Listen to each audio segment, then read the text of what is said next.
Eu tenho sido aqui um dos senadores, talvez até quem primeiro iniciou, a defesa da necessidade do Brasil ter um diálogo entre governo e oposição para poder garantir a governabilidade ao longo desse ano e do mandato da presidente Dilma. Comecei a falar isso aqui em fevereiro deste ano. E não falei em janeiro, porque o Senado estava em recesso. Talvez na primeira semana da volta dos trabalhos, eu comecei a levantar aqui os riscos que nós corríamos, senador Eumano. E era óbvio que nós íamos ter problemas. Talvez não nessa dimensão que nós temos hoje, não dava para prever detalhes. Mas era óbvio que nós tínhamos problemas. Primeira obviedade da tragédia que nós vivemos. A maneira imprevidente como a economia foi administrada ao longo de 2014. E eu aqui denunciei, alertei, publiquei textos, fiz artigos. Lembro especialmente de uma plaqueta como essa, assim, de umas 60 páginas, com o título "A economia está bem, mas não vai bem", que indicava que os indicadores daquele momento, desemprego, a inflação, não estavam ruins, mas mostrava um número de 15 itens que levariam à crise econômica necessariamente. O último, inclusive, eu me lembro, 15º, era a euforia, que eu dizia, a euforia cega. Não permite ver a realidade.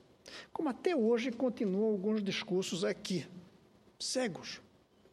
Essa era a primeira razão pela qual eu previa que a gente ia precisar de ter um diálogo, uma convivência, porque a presidente tinha 4 anos de mandato pela frente. Além disso, era óbvio para quem assistiu à eleição de 2014 que a presidente teria grandes problemas de credibilidade. Qualquer um observador atento perceberia que ela não ia cumprir aquelas promessas. Não tinha como. Eram falsidades construídas pelo marketing. Um marketing sem nenhuma consistência com a realidade. Era óbvio isso. Era óbvio que o governo iria cometer infidelidades com seus eleitores. E, ao cometer infidelidades com os eleitores, perderia credibilidade, como nós percebemos hoje, senador Medeiros, cada vez que uma pessoa se lembra que votou na presidente porque ela baixou a tarifa de luz, que ela aumentou logo depois, que votou nela para que não acontecesse aquilo que ela dizia que ia acontecer se quem fosse eleita fosse a Marina Silva ou a Aécio Neves. E, ao dizer isso, ela dizia que era preciso que se votasse nela. Mas todos nós que observássemos o que aconteceria no Brasil, sabíamos que ela ia ter que tomar medidas que nada teriam a ver com aquilo que ela prometia e muitas coisas que teriam a ver com aquilo que ela dizia que os outros iriam fazer e que seria ruim para o Brasil. Era óbvio. Senador. Um minutinho. Era óbvio, senhor presidente, senador Aloísio, era óbvio que a presidente Dilma enfrentaria graves problemas no exercício de seu mandato. E eu dizia naquela época que era preciso abrir um diálogo entre oposição e governo. Eu creio que esse tempo já passou. A sensação que eu tenho hoje, senador Eumano, é que o governo se exauriu, que não foi capaz nem de fazer esse diálogo e nem de trazer medidas que retomassem a credibilidade. E nós chegamos a esse momento, ainda no primeiro ano do governo, com uma situação de total descrédito da parte da presidente e de sua equipe. Eu creio que é hora de pensarmos outra coisa diferente agora do diálogo. Mas antes de continuar, senador Mano, eu passo a palavra ao senador Aloísio, que pediu para fazer um pronunciamento certamente em relação aos visitantes que ele nos trouxe. Muito obrigado, senador Cristóvão Buarque, senhor presidente. Nós estamos recebendo hoje, meus caros colegas, uma delegação de parlamentares do Kuwait, que estarão com o senhor, senador Cristóvão Buarque, amanhã. Estiveram aqui comigo na Comissão de Relações Exteriores e amanhã estarão com Vossa Excelência. Há 10 anos que não há uma delegação parlamentar do Kuwait aqui no Brasil, embora tenha havido delegações importantes do Poder Executivo, dos dois poderes executivos dos dois países. É com muita alegria que eu os recebi hoje e é pena que eles não compreendam português, porque senão poderiam se beneficiar com o discurso com que Vossa Excelência, com a competência de sempre, analisa a situação do nosso país hoje. Então, eu peço desculpa por interromper o discurso de Vossa Excelência, mas eu fiz questão de mostrar o plenário do nosso Senado aos visitantes que nos honram com a sua presença aqui. Muito obrigado. Obrigado, senador Luiz. E bem-vindos a todos.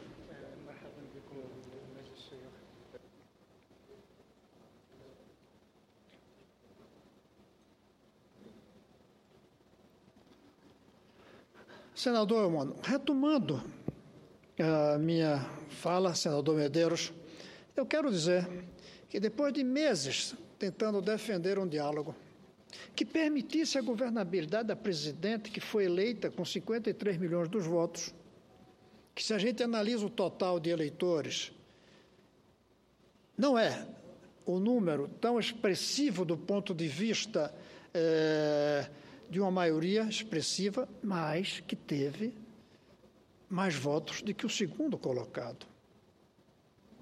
Era óbvio que precisávamos dialogar, conversar e encontrar um rumo para enfrentar os 4 anos nos quais ela seria presidente. Fiz de tudo para tentar usar intermediários que conseguissem fazer as grandes lideranças de um lado e do outro, dos dois grandes partidos, PT e PSDB, para que conversassem.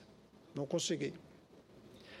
Finalmente, cheguei a ir a presidente junto com alguns outros senadores do que a gente chama o Bloco Independentes. Levamos propostas, sugestões à presidente, uma carta assinada por todos eles, dizendo que ela deveria vir aqui ao Congresso, fazer um discurso sem marketing por trás, com toda a sinceridade, com o seu mais íntimo desejo de dizer a verdade, que nesse discurso deveria dizer que seu partido era o Brasil e não o PT, ou o PMDB, ou o PDT, que ela deveria dizer aqui que foi eleita tendo cometido erros, reconhecer isso, até justificar os erros, dizendo que os erros que cometeu na condução da economia, na imprevidência total que cometeu, foi porque não queria que a crise internacional chegasse aqui, mas que errou na avaliação, e que cometeu erros na campanha,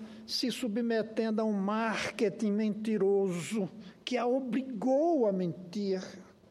Ela foi levada, posso dizer, pedir desculpas por isso, mas dizer que ela foi eleita, que ainda tinha 3 anos e meio e que ela precisava da cooperação de todos e convidar todos a um grande diálogo. Eu lembro, senador Mano, que eu disse, a senhora precisa ser a Itamar da senhora própria. Fazer o que Itamar fez ao substituir o presidente Collor. Ele era do Collor. Ele conseguiu reconstruir um governo diferente e que ela deveria tentar fazer isso. Eu creio que fracassei na tentativa do diálogo. E a sensação hoje é que o governo se exauriu.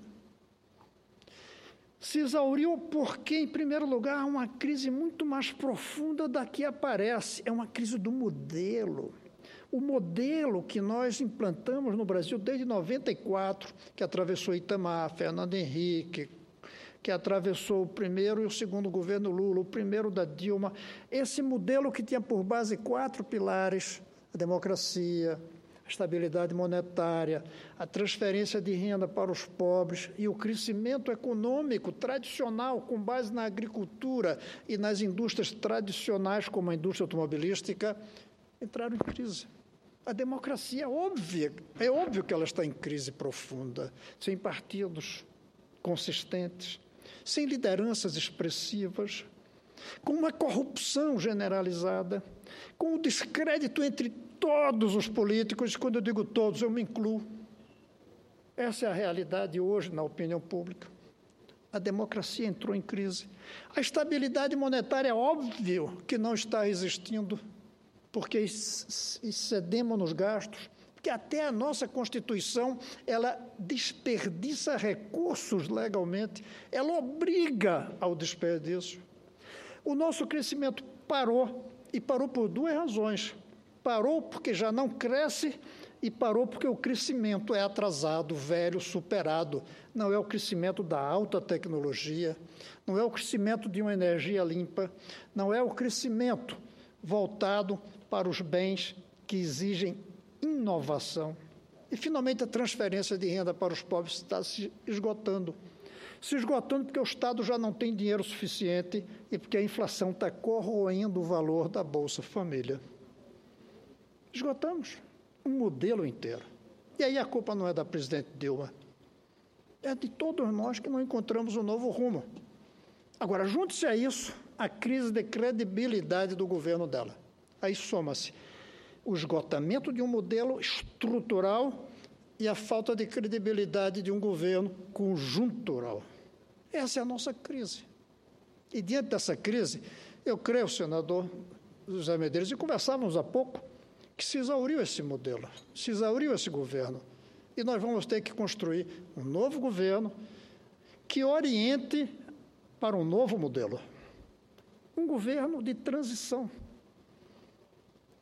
Nós vamos ter que ter mudanças na maneira como o governo funciona e das pessoas que fazem o governo. Vamos precisar de pessoas com credibilidade. Ainda haveria condições da própria presidente Dilma ser essa pessoa que trouxesse confiança, como eu acreditava plenamente até alguns meses atrás, ou até semanas, ou não?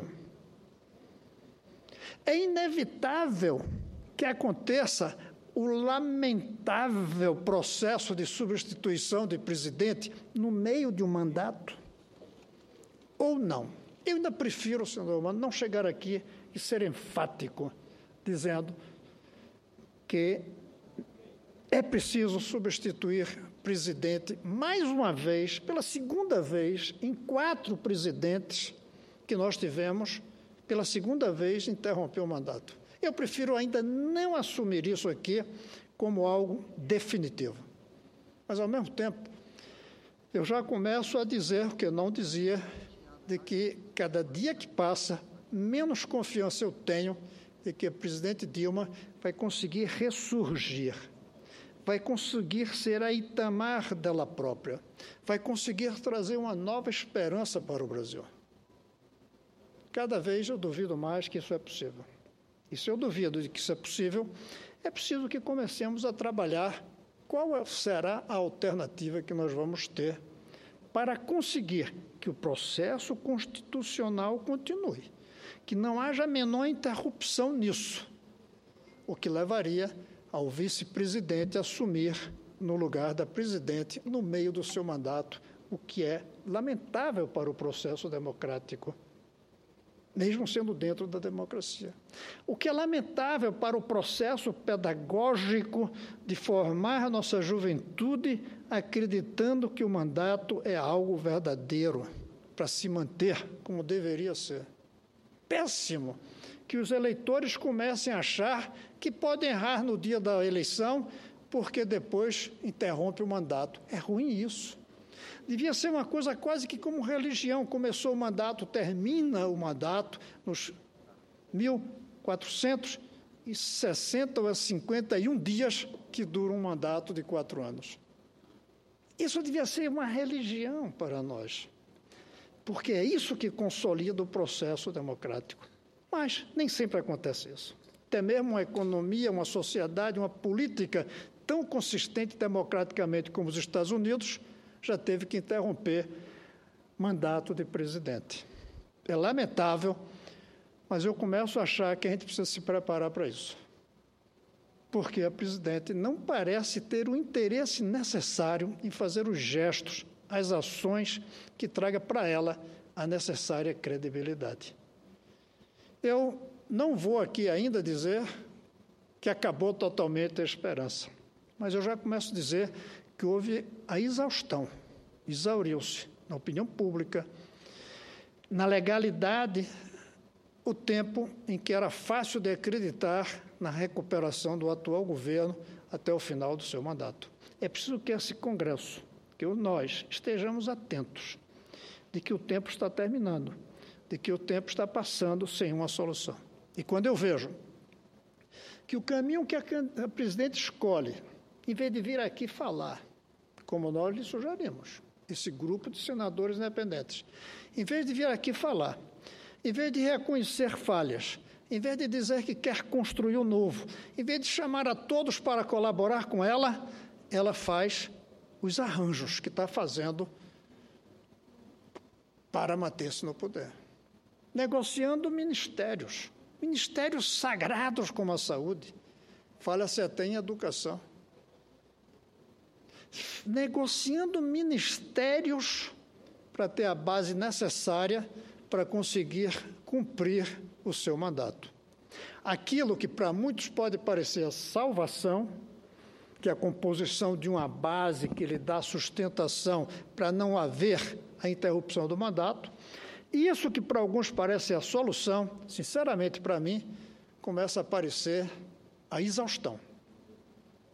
É a exaustão, não é a solução, não é o caminho, não é a maneira certa de recuperar a credibilidade. Não se recupera a credibilidade depois de perdida, fazendo negociatas, arranjos, conchavos, para manter uma maioria artificial no Congresso, que inclusive não vai demorar muito, que inclusive vai ser sujeita a chantagens todo o tempo, que vai exigir preços novos e maiores a cada instante, fazendo com que o que parece uma solução é, na verdade, um sinal de pura, triste exaustão de um governo que foi eleito para durar os 1.461 dias dos 4 anos. Senhor presidente, é isso que eu queria falar, mas o senador José Medeiros me pediu a palavra e eu tenho absoluta certeza que é uma parte que vai me trazer algum tipo de conforto, porque esse não é um discurso que me tranquiliza ter de fazer. Conforto, não necessariamente no apoio, pode ser até na demonstração de que eu estou errado na angústia que eu trago aqui. Por isso eu passo a palavra ao senador José Medeiros. Senador Cristóvão, muito me honra Vossa Excelência conseguir dar essa parte, mas é só para testemunhar e para aqueles que nos ouvem e que nos assistem, saber da sua preocupação. Eu estou aqui desde janeiro e nesse curto período de tempo, por várias vezes, eu fui testemunha de Vossa Excelência conclamando e chamando os senadores para que a gente pudesse fazer um pacto pelo Brasil. Um pacto e uma união que fugisse do discurso polarizado e que fosse no sentido de encontrar uma saída. E fui testemunha certa feita que Vossa Excelência, juntamente com 8 senadores, atravessou aqui a rua e foi até o Palácio do Planalto para oferecer uma ajuda, um apoio de senadores que não são da base, de dizer, olha, estamos aqui, sabemos que o momento é difícil, mas vocês precisam conversar, vocês precisam ter um canal com o Senado que não seja na base do toma lá da cá. Esse foi a proposta que Vossa Excelência foi levar lá. E eu me lembro que Vossa Excelência, juntamente com aquele grupo de senadores, foi recebido sem demérito algum pelo funcionário aqui que eu vou falar, mas fomos recebidos pelo 3º secretário da pasta do ministro. Eu, por exemplo, se fosse a presidente da República, que tivesse com tamanha dificuldade, se fosse 2 senadores lá no Planalto, eu já ia pedir que o ministro recebesse. Se eu soubesse que tinha 9 ali, eu próprio pararia qualquer agenda para tratar, saber o que esses senadores estão querendo ali. E eu me lembro o que Vossa Excelência levou de proposta.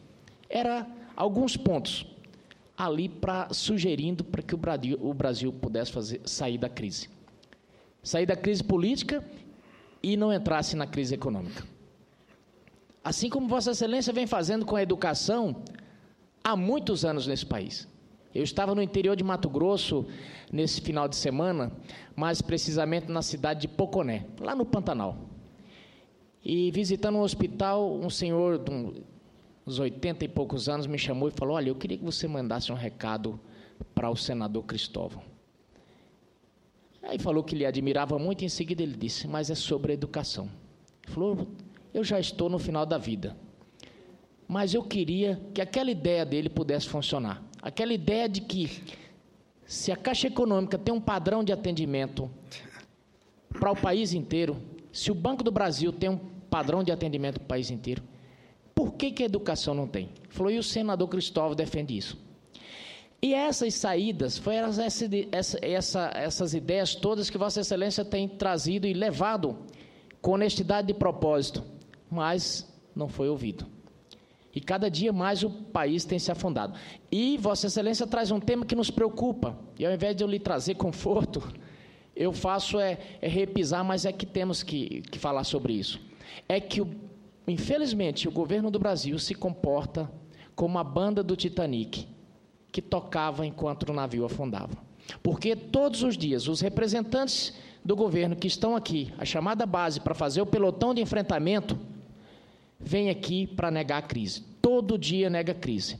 No meu estado, todo dia fecha empresa. No Brasil já se fecharam mais de 70 usinas de álcool e mais de 1.000 agências de automóveis. Então a crise, ela se fala por si só, é uma realidade que se impõe, então não se adianta negar. Então é por isso que, infelizmente, senador Cristóvão, ao invés de lhe trazer um conforto, eu tenho que dizer que, infelizmente, Vossa Excelência, quando falava as previsões, quando fazia as previsões, olha, ou encontramos uma saída, ou vamos estar muito mal, eu tenho que dizer, Vossa Excelência, infelizmente, estava certo. Agora, obviamente, cabe agora encontrar essa saída, e o Planalto não sei se é capaz de fazer isso. Por isso, comungo com Vossa Excelência. A saída eu não tenho dúvida. É poder acharmos o Itamar da vez, para que esse país possa sair. Muito obrigado. Senador, eu que agradeço, e essa última frase, para mim, é um bom fecho para o discurso.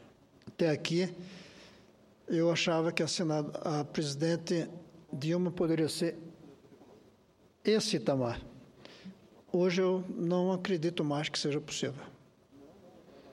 E fico muito triste de ter que dizer isso aqui, depois de ter insistido com alertas sistemáticos nos últimos, pelo menos 3 anos das dificuldades, de ter insistido, pelo menos desde o começo desse ano, para a necessidade de um diálogo, ter praticado, ter tentado, ter ido lá. O senhor lembrou até de uma vez anterior que eu fui, e que, como o senhor lembrou, um 2º ou 3º escalão não recebeu, mas fui depois, apesar de nunca ter recebido menor carinho, digamos até, menor respeito até, apesar de carta escrita que nunca nem foi confirmada que recebeu, que eu mandei ao governo sobre educação, mesmo assim insisti. Eu não insisto mais. Eu tenho a sensação hoje da exaustão e que a gente precisa começar a pensar o dia seguinte. Esse é o pronunciamento que eu quero fazer aqui sobre a sua presidência, senador Eumano.